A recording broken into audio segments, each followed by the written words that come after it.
கடையில போய் கொத்து புரோட்டா எவ்வளோன்னு கேட்டா 120 ரூபாயா. அதே கடையிலேயே 30 ரூபாய்க்கு 3 புரோட்டா வாங்கிட்டு வந்துருக்கிறோம். வீட்லயே கொத்து புரோட்டா செஞ்சிடலாமா?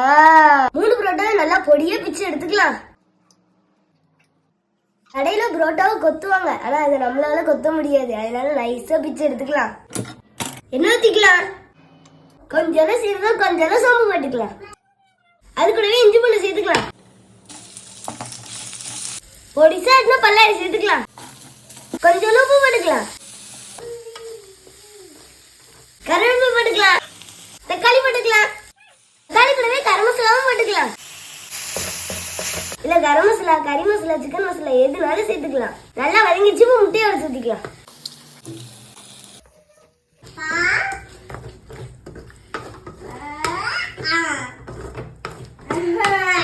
இது நல்லா ட்ரை ஆகட்டும்.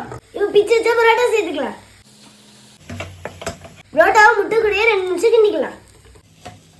சால்னா ஊத்தாம இப்போ தின்னா கூட சூப்பரா இருக்கும். இப்போ சால்னா ஊத்திக்கலாம்.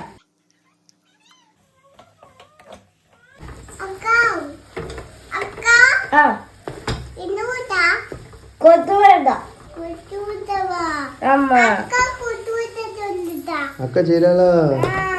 அவ்வளவுதான், ரெடி ஆயிடுச்சு. ஆஃப் பண்ணிடலாம். 3 புரோட்டா போட்டோம். இது எனக்கு, என் தங்கச்சிக்கு, எங்க அம்மாவுக்கு 3 பேத்துக்கும் காணும். எங்க அம்மாவுக்கு மட்டும் பச்சை வெங்காயம் மேல தூவி கொடுத்தாதான் பிடிக்கும். அதனால தூவி கொடுத்துடலாம். ரெடி ஆயிடுச்சு. சூப்பரா இருக்குடா. முட்டை ஊத்தி இருக்குடா, அதனால இது யார் செஞ்சாலும் சூப்பரா தான் இருக்கும். சூப்பரா இருக்கு. உண்மையில நல்லா இருக்கா? நல்லா சாப்பிட்டுறாங்க.